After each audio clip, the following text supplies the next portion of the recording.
Welcome, everybody. Thank you for joining us. We are just about to get started. We're going to allow people to join over the next couple minutes, and then we'll get started right away. Thank you all. While we're waiting for this webinar, Harnessing Your ESG Reporting in a Rapidly Changing World, if you have any questions, burning questions that you'd like us to address during the webinar or at the end of the webinar, please send them in. Put them in the Q&A, please, not the chat. So feel free to do that. And we will also pause a couple times during the webinar to just take stock and allow people to ask questions, because there's a lot of information, a lot of really good information in this this deck that Anna's going to be presenting. I'll introduce her in a second. So I know it's going to be, a packed webinar. So if there are basic questions or complicated questions, please feel free to put them in the Q&A. So we're going to wait about another minute, and then we will get started. We've got a number of people joining right now. While we're waiting, I will also say this again once we get started. We have another webinar on December 7th, for those of you who might be interested, at 2:30 p.m. We're partnering with Blackbot on this one, and the title of it is Unlocking the Powerful Connection Between Employee Well-Being and Engagement. So it's really looking at the power of employee engagement and volunteering and all aspects of employee engagement, and how that really affects people's well-being, the positive impacts that it can have, that I think we all know about, but maybe haven't really thought about in a very technical way. So please join us for that one, if you could. So let's get started. I think some people will be joining us over the next couple minutes, but it is 12, according to my clock, it is 12:01. So just want to make sure we are doing this in a timely manner. So again, thank you all for joining us. This webinar is called Harnessing Your ESG Reporting in a Rapidly Changing World. Anna Zubets-Anderson is our presenter today, and she will introduce herself in a minute. Before we get started, for those who've just joined us, please, if you have any questions, send them in via the Q&A, and we'll try to get to them both during the webinar and after the webinar, after Anna finishes presenting. We think her slides will take about 45 minutes, so we'll have 15 minutes at the end for a discussion. Today's webinar is part of a series that we've created called our Insider Insights. And if you've been to our website, you'll see that we have a number of webinars that we've posted. We record them. This one is being recorded as well. And then we also included executive summaries of the sessions. And the goal here is really to highlight incredible talent of our network of consultants, which now is over 200 and growing. And we think this is a unique webinar because many webinars really present sort of a narrow background and experience on a subject, but with our consultants who have worked in companies, sometimes several companies, as well as with their consulting experience, they bring a unique perspective that's, we think, a lot deeper and can be a lot more broadly, provide a broader perspective on an issue than sometimes you might see in another webinar. So please take a look at the Insider Insights series on our website. We have, I think, 6 or 7 webinars posted there. And as I said, our next webinar is on December 7th with Blackbot, and it is called Unlocking the Powerful Connection Between Employee Well-Being and Engagement. So we hope you'll join us for that one. So let me stop here and ask Anna Zubets-Anderson to introduce herself, and then I'll have a few more comments, and then we'll get started. Anna, do you want to tell us about yourself? Sure. Thank you, Tom. Hi, everyone. Thank you for being here. I'm very happy to be here. So I'm Anna Zubets-Anderson. I'm an independent ESG consultant. Have a pleasure to work quite a bit with CSR Talent Group and to be part of their network of consultants. I started my career about 20 years ago. So in financial reporting, I worked with KPMG for a few years as an auditor. And my last corporate employment was with Moody's Corporation, where I was an ESG analyst. So I did some credit ratings, but then I transitioned into ESG work about 8-9 years ago. So I was involved quite a bit with their training initiatives, as well as developing ESG methodologies for them. So that's my background, and very pleased to be here to talk about ESG reporting landscape and hopefully walk everyone through the maze. Great. Thank you, Anna. And just one last time for those of you who've just joined us, just a few housekeeping items. So we really encourage questions. Please send them in via the Q&A. We'll get to them during the session and at the end. We'll have about 15 minutes at the end. This is being recorded, so please let your colleagues know who weren't able to join us today that this will be available on our website, and we'll send you a recording as well, so you can forward it to anybody who you think might be interested. And with that, I will hand it over to Anna, and we'll get started. Wonderful, thank you. So, okay, my slides don't move. Oh. Let's see. Sometimes, if I get out of, I might have to do the other. Patience. Yeah. You want to try again?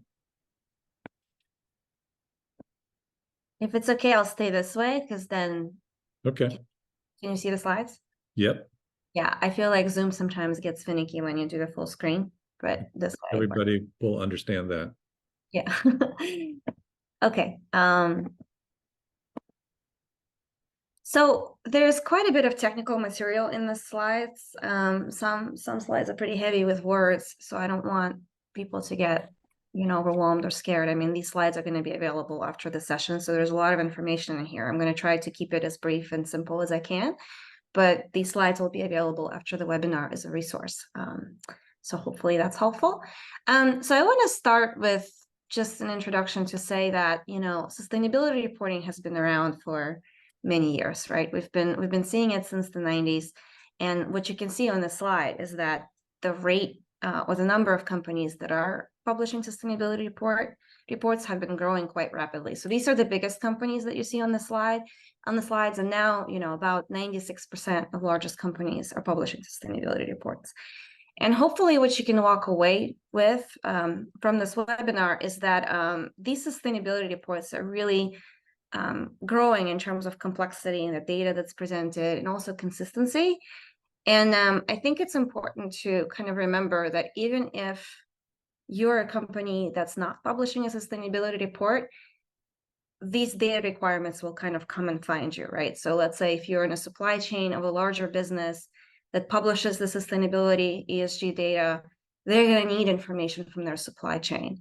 So what we're seeing is that even the companies that don't publish still get data requests, right? And they still have to think about ESG and reporting infrastructure that they have internally to be able to comply with those data requests. So what's ESG? I mean, I'm sure everybody's familiar with the term, but I think it's worth a little bit of an intro. And ESG, environmental, social, and governance, really kind of first became coined in the context of investors, and the information that investors need. So investors look for ESG data for different reasons. Some are trying to manage risk or understand ESG opportunities. Some are trying to design their portfolios to perhaps align with some kind of social or environmental goal. Some investors may try to screen companies out based on poor sustainability performance. So there are a lot of different reasons why investors might need ESG information.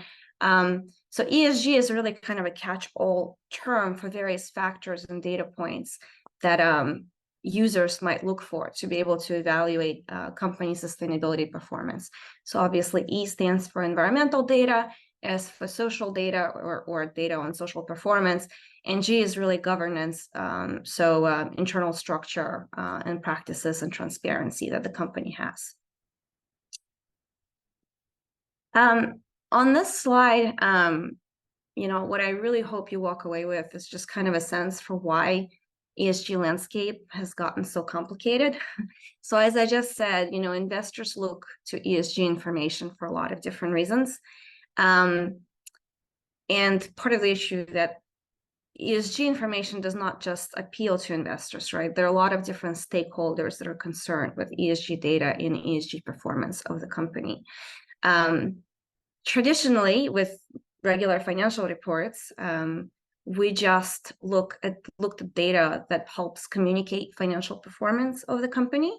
Its assets, its liabilities, its ability to continue as a going concern.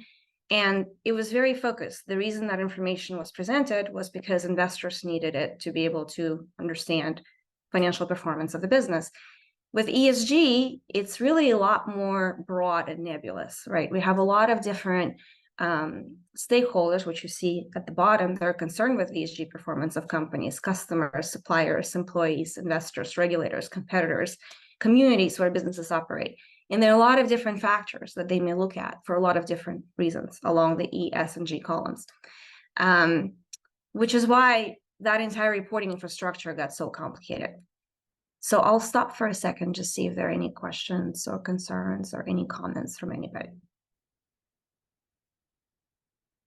No? Should I keep going? Okay. Sorry, I was on mute there. Please keep going. Okay. So ESG ratings, I'll introduce them briefly. I won't talk too much about ESG ratings, but I think it's kind of important to understand why they're there.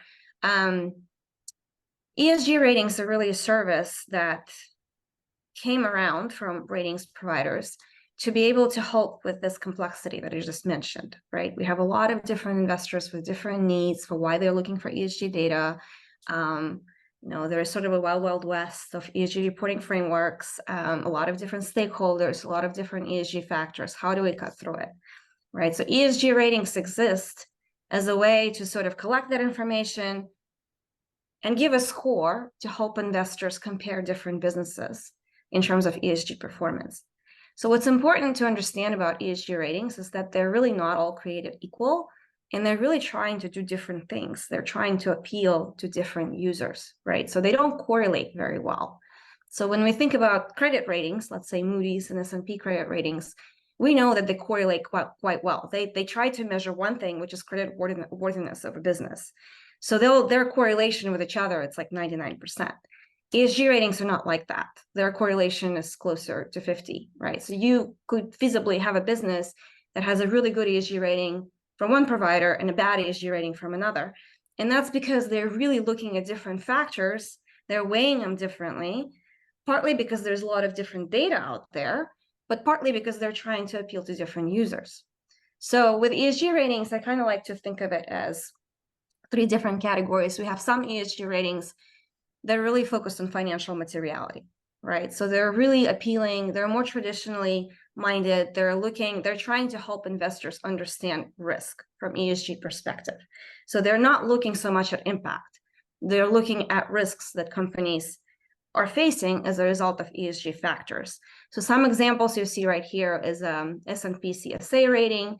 There is MSCI ESG rating that's focused on ESG risk. There's a Sustainalytics ESG risk rating product as well.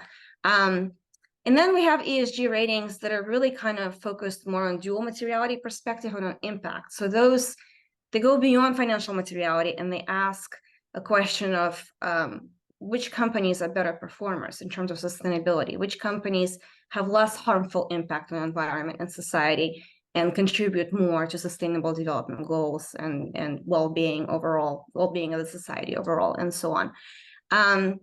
So some examples here, like Sustainalytics impact metrics. I think it's a newer product, but it looks at companies' sustainability performance and how it contributes to UN Sustainable Development Goals, which I'll get to in a second. There's an EcoVadis rating, which is quite popular, and EcoVadis is often used by larger businesses to understand sustainability performance in their supply chains. So they might request smaller businesses that are in their supply chains to get an EcoVadis rating to understand their broad sustainability performance. So that looks like kind of a broad range of ESG management systems that, again, move beyond financial risk. And then we have ESG ratings that kind of focus on a specific area, right? Not the broad range of ESG factors that we just looked at, but just one specific risk or area of performance. CDP is a classic example of that. They have a questionnaire for climate, they have a questionnaire for water, they have a questionnaire for forests, right? So if there are investors or other users who want to specifically understand companies' performance in the area of climate risk management and impact on climate, they would look to CDP questionnaire to do that. Okay, I'll stop for a second and see if there are any questions now. I mean, I think you and I were talking about this a little bit before we started the webinar. For people that where this is all new or they're not familiar with a lot of ratings, there's also a number of groups. I mean, there's the Dow Jones Sustainability Index. There's all kinds of ratings and ways that companies are being assessed. Is there just a broad question? Obviously, there's no one answer for every company, but if you're just getting started, how should you think about sort of assessing the different ratings and frameworks and groups out there that are available to assess what you're doing? Is there any guidelines on that? Yeah, I mean, thank you for pointing out, Tom, that this is not an exhaustive list. These are just examples. Right, there are a lot of different ratings out there. I think the important thing to know is that you can't please all the rating providers, right? Again, they're looking at different factors. You can't possibly manage your performance to all the ratings that are out there. So to start, you really have to understand your stakeholders and what information they need and why, and what performance really matters to them. And that should inform what rating you might look at, right? So if you have a very big customer, say in Europe, and they're having to do supply chain due diligence, and they want to make sure that whoever is in their supply chains, you know, doesn't have terrible negative impact on the environment and society, because that's going to hurt them, right, under their regulations. So in that case, EcoVadis is probably a way to go, because you can, and I'm not, you know, I'm not trying to promote one rating or the other. I'm just saying as an example, right? You would probably want a sort of rating that speaks to your overall management systems over environmental and social impact.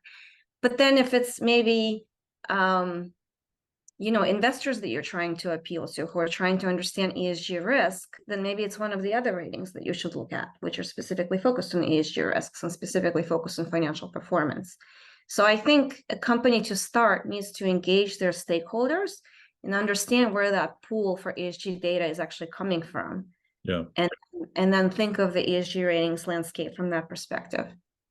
And that would be, sorry, go ahead. No, does that answer your question? I think so. And then we got a question in the Q&A. It sounds like that would be the same too for small to medium-sized enterprises. It's really about engaging with your stakeholders. Yeah, absolutely. I'll get to that in a second too. I mean, not all sustainability reports are complicated or use a framework, right? You can start somewhere and have a sustainability report. It's a voluntary report. And you can use that as a starting point to engage with your stakeholders. You can have a report that talks to what you're doing now, and you can engage with your investors and with your customers and with your employees to understand how they're responding to that data and what they need. And that would be a starting point, and you take it from there. And then you look at, you know, regulations that are coming down the pike. Obviously, you know, if you're an SSC registrant, you have to worry about the climate rule coming down the pike. Yeah. If you're operating in Europe, you have to worry about CSRD, and we'll talk about that in a second. I think if you have a way to engage with your stakeholders to understand their ESG data needs, and you survey the regulations that are coming down the pike, that should give you your answer for where to start. What about, this is part of a question that came in through the Q&A as well, and I'm sorry to interrupt all your slides, but want to make sure we're getting at people's questions as we go along.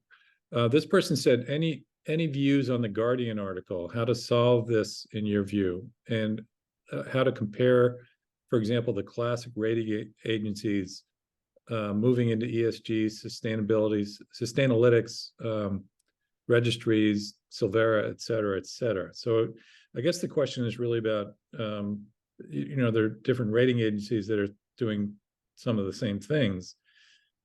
I don't know if you want to go on the record as recommending one over another right here, but are there what's your guidance for companies that have to sort of choose between different rating agencies and the ones that they want to report to or be recognized by?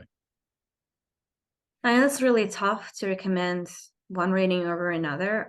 It's like I can speak to that, but it's one person's opinion, right? Yeah. Like I think that CDP is very popular and commonly used, right? So if you're thinking in terms of climate data and showing your climate performance, I think CDP is the way to go, but it's also a beast. Yeah.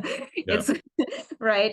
It's a big undertaking to report in the CDP under CDP and use their disclosure questionnaire. Again, like I mentioned, EcoVadis, I think that's quite a popular one. I see it quite a bit, especially in supply chain performance management. Yeah, so I don't want to recommend one over the other. I think also it's good to look at these ratings, like as you look at different providers, and understand how much opportunity you're going to get to engage with the rating provider, rating analyst, because they're not all created equal in terms of how they manage their ratings too. Some of them rely just on public data. Some of them also use non-public data and have an opportunity to engage with you, right? Yeah. Yeah. A lot of these ratings, if you don't have information out there on something, they will score you negatively, Right. right? So it's probably easier to work with a rating provider who gives you an opportunity to engage with them and say, yeah, I know I haven't published this, but this is the information, so that Yeah. you're not scored negatively on something just because you're missing the data publicly, That makes sense. right? Okay. Great. Thank you. Thank you. Okay, so now I'm into the maze on the ESG reporting landscape. So, I just spoke about different ratings, right? The fact that there are many different ones, and they use, they look at different factors for different reasons, and they don't correlate very well, right? Well, one reason they don't correlate very well is because they're trying to do different things and weigh different factors. But another reason they don't correlate very well is that there is not a huge amount of consistency nowadays in ESG data that's available out there.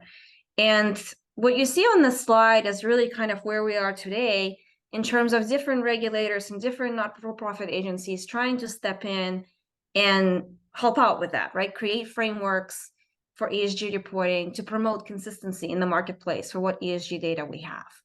And we used to have really wild west in terms of ESG reporting frameworks. And I feel like now, hopefully, we're really moving towards a little bit more of a convergence, which is good. Makes it a little bit easier for the preparers of the reports, and also obviously easier for the user of the reports, because there's going to be more consistency in terms of what we see in ESG reports.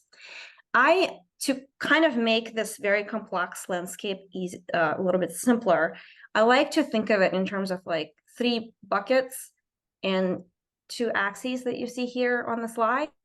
So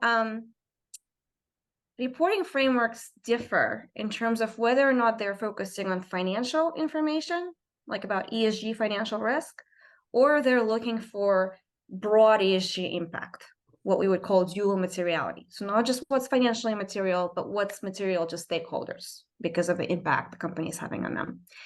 And then reporting frameworks kind of differ in terms of whether they're tackling a particular area of ESG, like climate, or they're looking for broad ESG performance, right? So the kind of nugget, the most, I guess, the first, what you see often as first requirement for ESG reporting in jurisdictions around the world is climate, right? And TCFD is the voluntary framework we've now had for a few years, Task Force on Climate-Related Financial Disclosures, that provides guidelines on how to report on climate risk.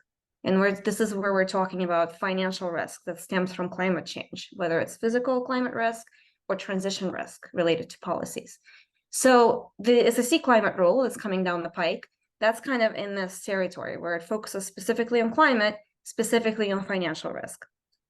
Then we have, if I move up, the darker green, or the lighter green rather, bucket. These are frameworks that still stay within the financial materiality paradigm, but they're looking at a broader set of ESG factors. So SASB is one. Again, we had it for a number of years, and I'll talk a little bit about it in a second. And then the newer newer body is International Sustainability Standards Board, which is developing sustainability standards. So standards for sustainability reporting, but focus on financially material topics. And then we have, moving out in this kind of landscape, the GRI standards, which have been around for a while. It's a voluntary framework, but it's very, very commonly used. It's probably the most commonly used framework for sustainability reports. It deals with dual materiality. So this is about ESG sustainability performance broadly, companies' impact on its stakeholders, communities, environment, society, employees. And it deals with a broad range of ESG factors. And the European Corporate Sustainability Reporting Directive, which is relatively new, and I'll talk about it in a second, kind of builds on GRI, or at least it seeks alignment with GRI. It's similar in that it deals with broad set of ESG factors, dual materiality perspective. Okay. So, sorry, just to follow up on a question that was in the Q&A. I think you sort of answered it, but for somebody who's just starting out, if I'm understanding your graphic, you might want to go broad for all stakeholders and think about either CSRD or GRI to develop your broad framework. If you're not getting, a huge amount of pressure from investors, but you're thinking that all stakeholders are going to want to see this information. Is that how you think about it? Well, the way kind of, yes, but I also think it's important to remember the GRI standards. I mean, it's a big undertaking, right? It's hard. So I feel that for most companies, it's probably difficult to just like jump in and start with GRI. Yeah. But I think it's true that it's good to start with like a broad perspective. Here's my ESG performance broadly.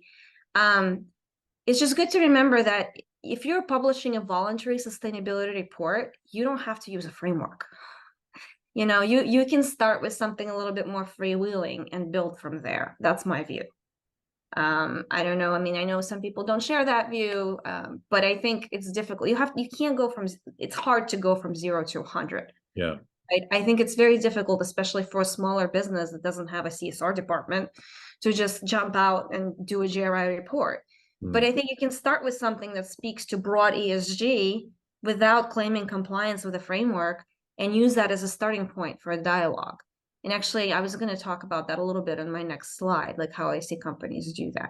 Okay. But with that said, though, I think it's important, even climate, I feel like it's a little bit different because there's enough force out there in different jurisdictions, like California just, signed into law the rule that will require really big companies in California to publish climate information. I think climate, it's going to be here, right? Companies are they're going to be required by regulators to report on emissions. Scope 1, Scope 2, Scope 3, and I'll talk about that in a minute. And I think that with emissions and climate information, you really don't want to wake up one day and just try to put it together in a year. So I mean, just from that standpoint, I think climate reporting is a good place to start because you want to take some time to develop that infrastructure. Yeah. Okay. I hate to keep interrupting you, but I think these questions are good. So I want to follow up. So the person who was asking earlier about guidance said, sorry, wasn't asking for guidance on whom to choose, but there is a big difference between them. I just wanted to hear it from the expert as gold standard. Very different as EcoVadis, Greenonomy, Greenivity, Dado, et cetera. I know it's not easy, but companies need to be sure how to walk the maze, especially with the SEC rules coming up, increased ESG regulation in California, Europe, Australia, et cetera. To be honest, it is not so free anymore. Please see certain US regulations coming up, maybe, or not linked to IRA, but also in Europe. So I guess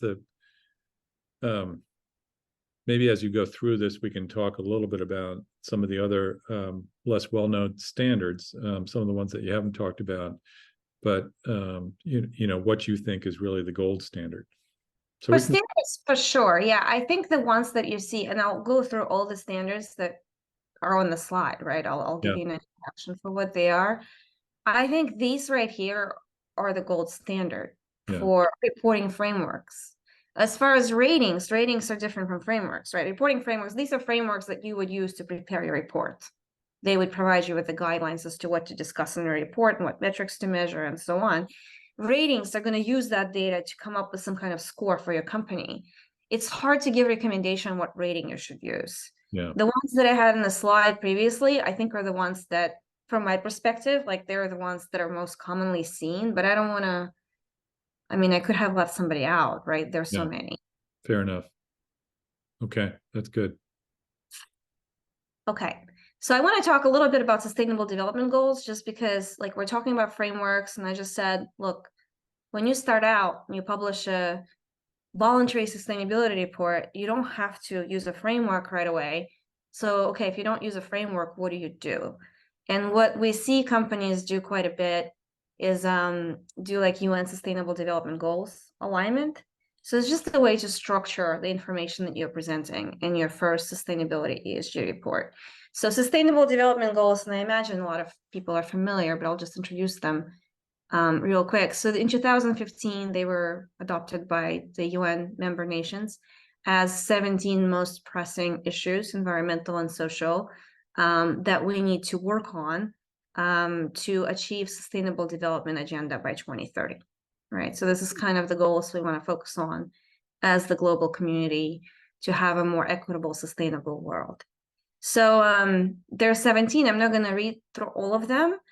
But what I see a lot of companies do in their first reports before they're ready to do something like GRI or CDP is, have the information that they can pull together, but then align it in terms of discussing their impact on the sustainable development goals. It kind of gives a structure to your discussion and your sustainability report, and the resources you can use to come up with metrics. Like, for example, there is something called SDG Compass that you can go to. And for each sustainable development goal, can give you like suggest indicators that you can use to measure your performance. Okay, any more questions before I move on to climate rule? Now we're kind of getting into technical subjects. So I want to make sure everybody is with me. No, we're good. Okay. Proposed climate rule. It's not out yet, but it will be. It's a proposed climate rule. It aligns with so it will require SEC registrants in the US and foreign private issuers to publish information on climate risk. SEC proposed climate rule aligns with TCFD, which I mentioned previously. TCFD are voluntary guidelines. Now, generally, jurisdictions around the world, when they come out with climate rules, they align with TCFD. So you see a lot of similarities, right, in climate rules out there between SEC and others. We don't know yet what the effective date is going to be because the rule is not out yet. So there are some disclosures that are going to be required in the audited financial statements and some in MD&A. So that's important to understand because the stuff that goes in the audited financial statements, of course, is subject to internal control over financial reporting and of course, subject to audit, right? So there's going to be climate data that's actually subject to audit. And this is positive and negative impacts, expenditures related to physical and transition risks, exposures to climate-related risks and uncertainties that may have impacted estimates in the financial statements. And then in MD&A, we have more climate information that's going to have to be disclosed, most notably Scope 1, Scope 2, and Scope 3 emissions. And I'll get to that in a second. So I understand SSC has been getting a lot of pushback from companies in terms of Scope 3 requirement, right? Because it's very complex, and I'll get to that in a second. But it seems that investors have been responding fairly consistently that they need it. They need Scope 3 emission data to be able to evaluate climate risk. So there might be some relief for smaller businesses. There might be some relief in terms of the amount of time that companies are given to prepare their Scope 3 data. They'll probably require Scope 3 information for those for whom it's material and part of their targets. But ultimately, I don't think we'll be able to ignore it, right? I think eventually we'll be in a place where companies will be reporting that. And it's important to remember that, if you're again in the supply chain of a bigger business that's reporting on Scope 3, they're going to need emission data from you because you're going to be part of their Scope 3 emissions.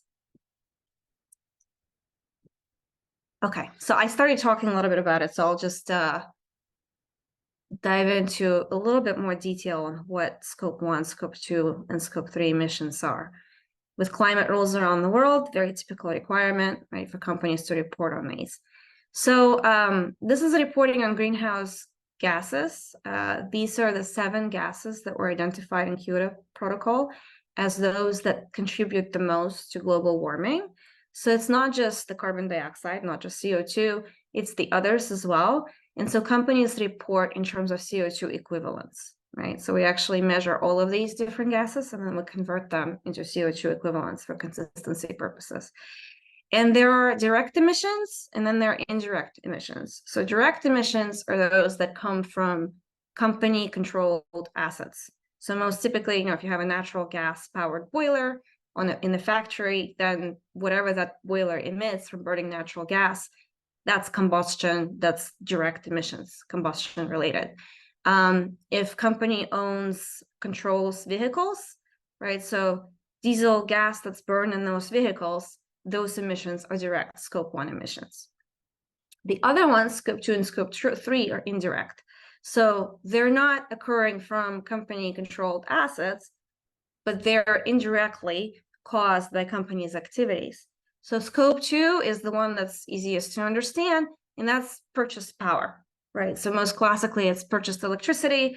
We measure how much electricity we consumed off the grid, and then we apply emission factors to calculate the emissions associated with that. Now, those emissions are occurring at the utility, not at the company, but the company is indirectly causing them by consuming that electricity. So that's Scope 2. Scope 1 and Scope 2, I'm not going to call it easy to measure. It's a little bit messy in terms of data collection. So again, you don't want to start, at the last second. You want to have some infrastructure to measure them, but it's not particularly complicated. I think Scope 3 is where it gets really pretty difficult because these are the emissions that are caused by various upstream activities and downstream activities along the supply chain. And there are many different kinds. So there are 15, right? So these are like emissions caused by disposal of products. I don't know, you sell pizza and Joe disposes pizza box and there are emissions associated with that. Leased assets, how the sold products are being used by the end customer. And then looking at upstream, things like employee commute to work, that's a Scope 3 emission category, or business travel in airplanes and so on, that's a Scope 3 emission category. So I'm not going to go through every single one, but I just want to highlight that that's where it gets very complicated. And that's why we're getting a lot of pushback, right, for regulators in terms of requiring Scope 3 data. But it is being required, and in Europe, companies are reporting it. And again, I just want to highlight that if you're in a supply chain of a larger business and they're reporting their Scope 3, they're going to need data from you because your emissions are their Scope 3. So I'll stop right here because I feel like that was a lot and see if there are any questions. No, I think that's good. I think let's keep going. I'm monitoring the questions. We're good for now. Okay, so ISSB I mentioned earlier, this is the International Sustainability Standards. And they're going to cover a broad range of ESG topics, but the ones that came out so far, S1 and S2, S1 is the general framework, and S2 is climate-related disclosures, right? So also TCFD aligned, similar to what I just talked about. Other standards will follow, and they're going to kind of build upon SASBs. Again, this framework is financially materiality-focused framework. It's not mandatory, but different jurisdictions around the world might make it mandatory. So for example, Australia and Brazil both have come out and they're going to be adopting the standards for their climate disclosure requirements in Australia and Brazil. Okay. And I know Canada is evaluating ISSB to adopt it in Canada. What are SASBs? Again, ISSB, the International Sustainability Standards, are looking to align with these and build upon them. SASBs have been around for quite a few years. This is like an industry-based framework for disclosing financially relevant, financially material ESG data. So data on ESG risks and opportunities that are financially relevant. They align with these 6 value drivers. It's kind of broadly just a different way of describing ESG. Manufactured capital, so factors that are affecting companies' built physical equipment. Financial capital, access to finances, natural capital, the resources, relationships with communities, employees, and intellectual property.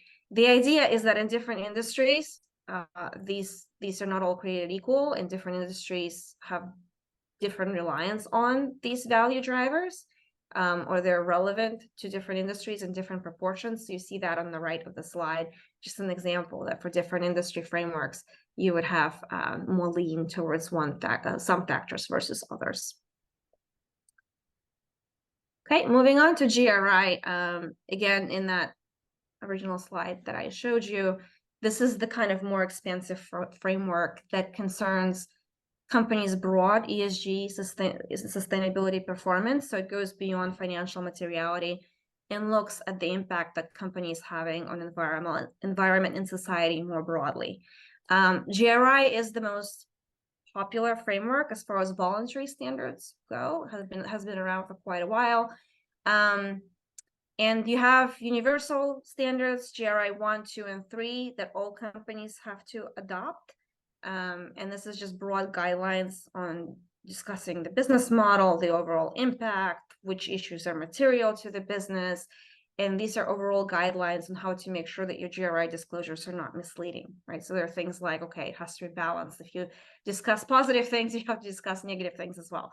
And then we have sector standards. We don't have too many of those yet, but they're building those up. Like we have some for coal and oil and gas and agriculture.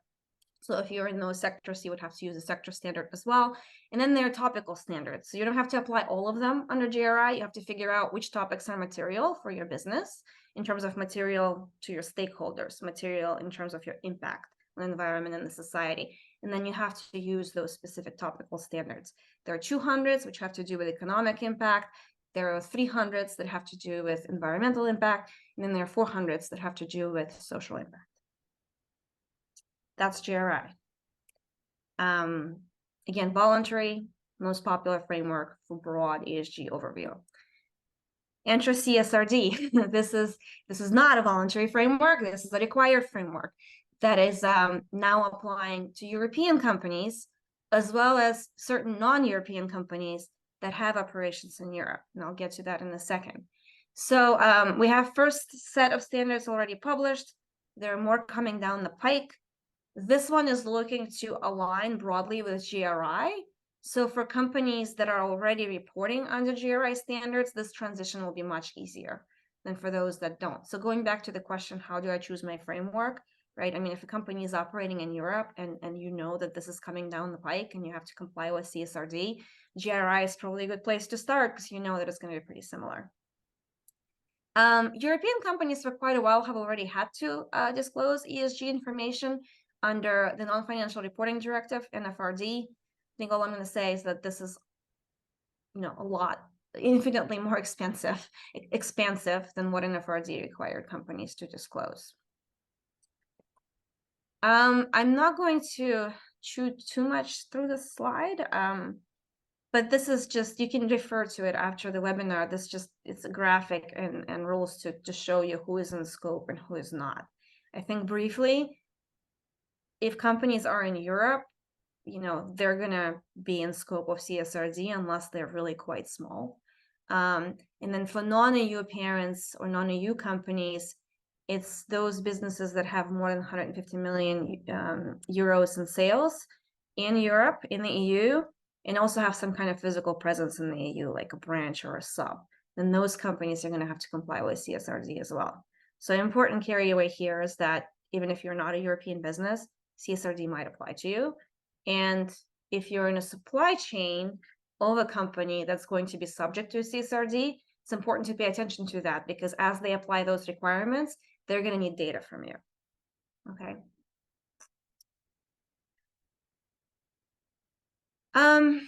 There's some reliefs available. Again, it's going to be easier if a company is already aligned with GRI. There's going to be a special standard for non-EU parents that's going to be a little bit less extensive, but still pretty extensive. Requirements are being phased in gradually. The biggest companies in Europe are applying this in 2024 reports, so it's already happening. The non-EU parents, and originally they were going to ask them to report in 2028, but now there is a proposal out to push it back by a couple of years, by 2 years. Okay, so that's CSRD. I think I just went through that entire pie, and I want to stop and see if there are any questions. I think we're good. Okay. There's a lot here, and I'm sure, just to remind everybody, we are recording this, and it'll be available on our website if you want to go back and review all this. But yeah, let's keep going. I want to mention, I want to say a little bit about global supply chain transparency legislation, because it's one of the, I'm stepping away a little bit from reporting frameworks and ratings and all that stuff. But this is just an important force to discuss because it's also driving information needs. So there have been various pieces of legislation around the world, and this right here is not by any means an exhaustive list. There are something like 108 of them out there in the past few years, but this, I just highlighted a few to show that this is happening, right? So there are different jurisdictions around the world that are requiring companies to conduct due diligence in their own operations and along their supply chain to make sure that there are no human right violations in their supply chains. So this is what the governments are trying to do to make sure that when you and I are purchasing our goods and services, those goods and services are not being made with child labor, with forced labor, or with gross human right violations somewhere in foreign countries, or not locally, right? So California actually was one of the earliest jurisdictions to have a standard like that. The latest one is Canada. I think it's an interesting one to mention. So Canadian companies in 2024 are going to be required to report publicly and to the government of Canada what it is that they're doing to manage the risk of forced and child labor in their operations and in the supply chains. It has been for many years, it's already illegal to import goods into Canada that are made with forced or child labor. But this kind of ups that requirement for companies to actually tell the government, here's what I'm doing to make sure that the goods that I'm importing into Canada don't have forced or child labor in them. Here's what I'm doing that across my supply chain, there's no forced or child labor. And what I've heard from some legal firms is that the rumor has it the Canadian government is going to use these disclosures to figure out who to audit, right? So I think kind of the important, even if you're not a Canadian company, it's good to be aware of this, because if you're supplying to a Canadian company, they're going to want to know what you're doing in terms of your due diligence for forced and child labor. There is another one coming down the pike that I think is good to mention, and that's the Corporate Sustainability Due Diligence Directive. That has not been adopted yet, but it will be soon. And this is just what I talked about just now, but a lot more expansive, right? So this is going to be something that requires European companies in non-EU parents, similar to CSRD, European companies in non-EU parents to conduct due diligence in their own operations and throughout the supply chains to manage the impact on the environment and society. So this goes beyond human rights, beyond forced and child labor, for broader ESG impact.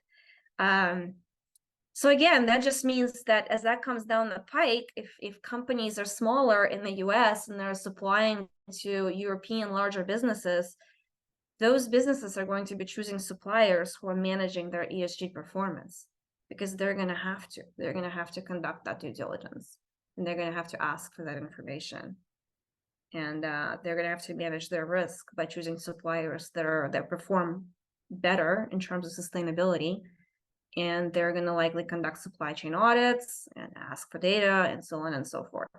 So this is a few years out, but it's certainly coming. So I think just the main point here is that nobody can afford to ignore ESG train, because it's coming from various places. Okay, so I think,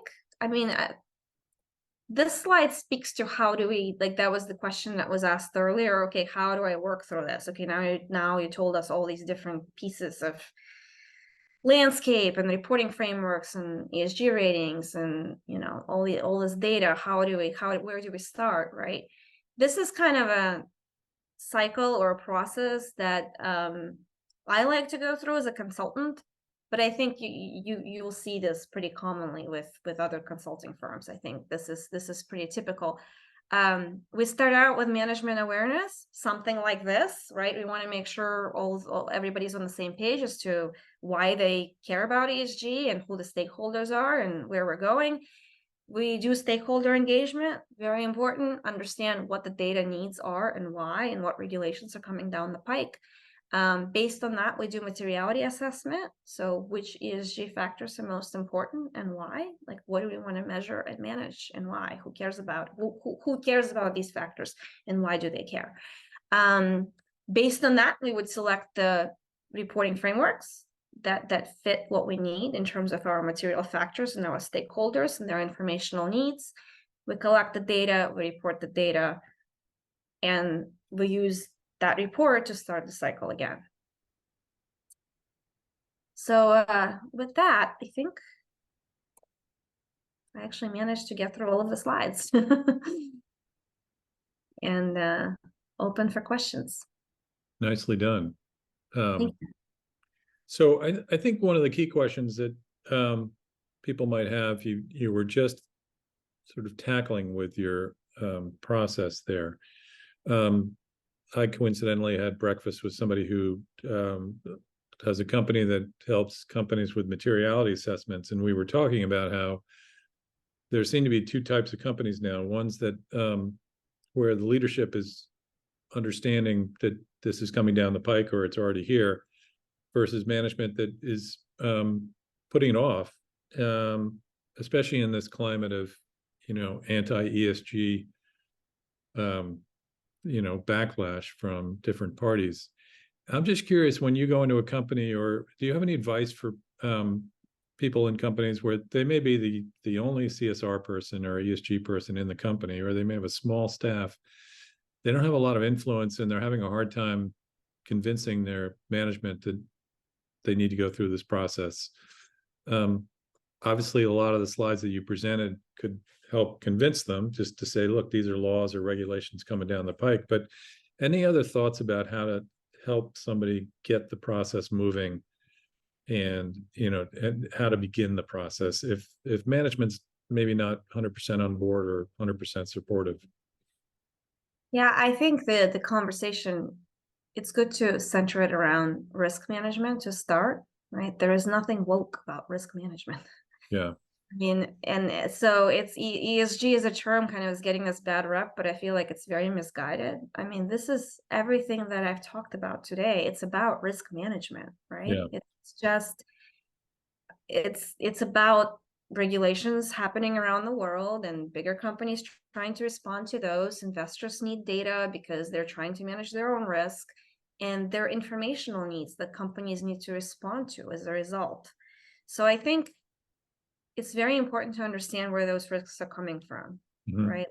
Where is the risk? Is it that the climate rule becomes mandatory and you have to scramble to pull together scope 1 and 2 and 3 emissions data? Is the risk that one of your largest customers is in Europe and they're gonna drop you because they need to manage supply chain ESG performance? Like, where is the risk? Is the risk that, or the opportunity? There's also opportunity, right?